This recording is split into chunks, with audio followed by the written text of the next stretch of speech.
Hello bachcho, let's read this question.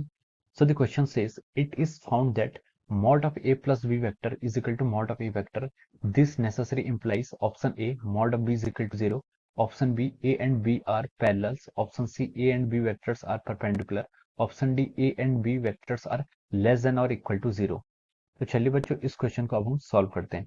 तो देखिए बच्चों इस क्वेश्चन का जो आपका की कॉन्सेप्ट है, इस क्वेश्चन का आपका की कॉन्सेप्ट किस पर बेस्ड है? The key concept of this problem is based upon the magnitude of vector है, ठीक है, मैग्नीट्यूड ऑफ वेक्टर पर बेस्ड है, ठीक है, magnitude of vector. Magnitude of vector मैं यहाँ पर क्यों बोल रहा हूँ? क्योंकि देखिए इस क्वेश्चन में हमें गिवन है mod of A plus B is equal to mod of A. क्या गिवन है आपको? Mod of A plus B is equal to mod of ए।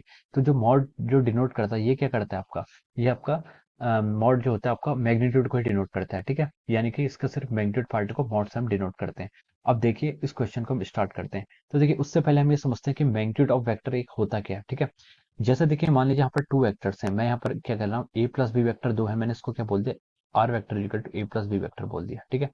और अगर मुझे क्या निकालना है, मॉड ऑफ आर वेक्टर निकालना है, इसको मैं क्या बोल सकता हूँ, mod of over a vector plus of B vector से ऐसे डिनोट कर सकता हूँ, ठीक है।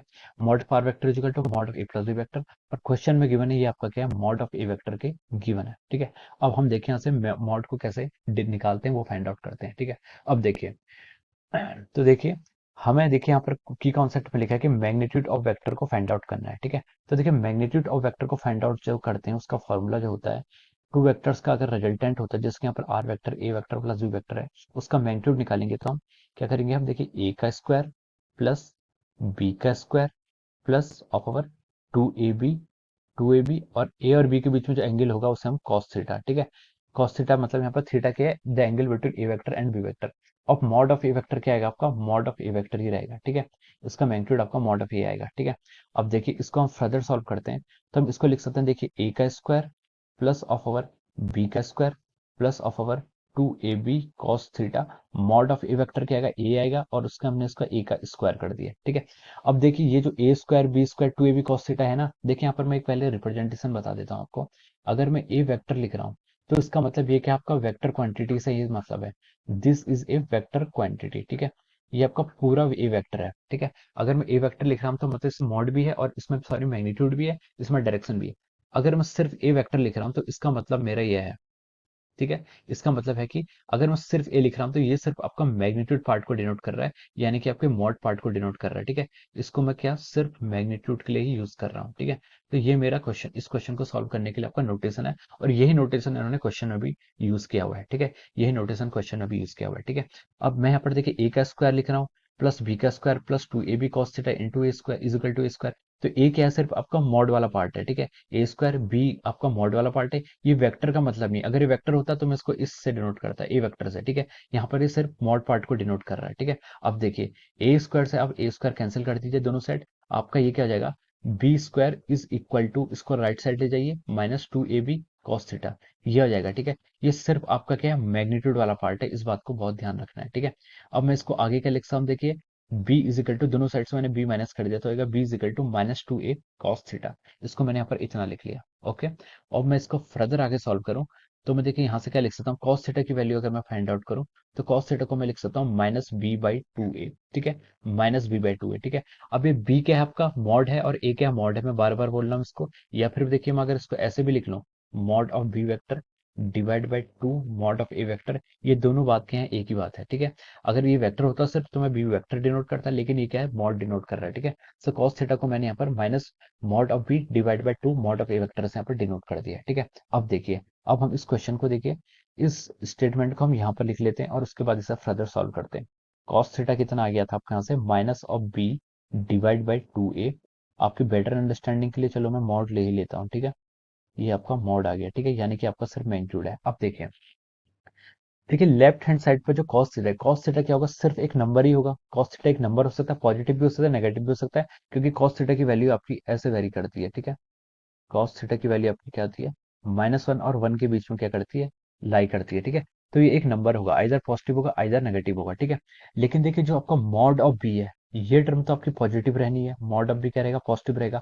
और two times mod of A, ये भी क्या रहेगा आपका, पॉजिटिव ही रहेगा, ठीक है। तो देखिए लेफ्ट हैंड साइड में आपको cos theta is equal to ये मॉड ऑफ बी पॉजिटिव और divide by two mod of A, ये भी पॉजिटिव, तो देखिए राइट साइड तो आपकी नेगेटिव है, इसका मतलब आपका कॉस थीटा क्या है, कुछ नेगेटिव नंबर आया हुआ है। कॉस थीटा क्या है, कोई नेगेटिव नंबर है।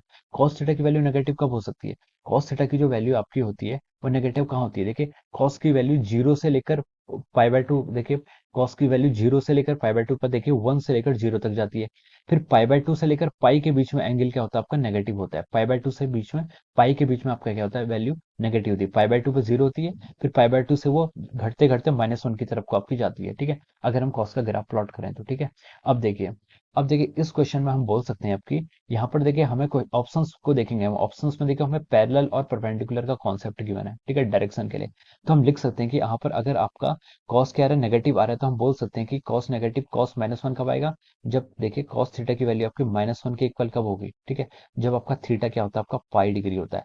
पाई डिग्री होने का मतलब है कि ये क्या होंगे? आपके एंटी पैरेलल होंगे। क्या होंगे आपके? एंटी पैरेलल, ठीक है। एंटी पैरेलल का मतलब ये होता है कि अगर आपका ए वेक्टर इस डायरेक्शन में है, तो आपका जो बी वेक्टर होगा वो क्या होगा? बिल्कुल ऐसे 180 डिग्री का उनके बीच में क्या होगा? फेस शिफ्ट होगा, यानी कि वो दोनों एक दूसरे से क्या होंगे? एंटी पैरेलल होंगे, ठीक है। तो हम यहाँ पर से ये आपको यहाँ पर कंक्लूजन दिखा सकते हैं, ठीक है। ये शॉर्ट एंड और रिजल्ट नहीं है, लेकिन हम देखिए यहाँ पर क्या करेंगे, हम यहाँ पर कंडीशन भी मेंशन कर देते हैं इसके पीछे।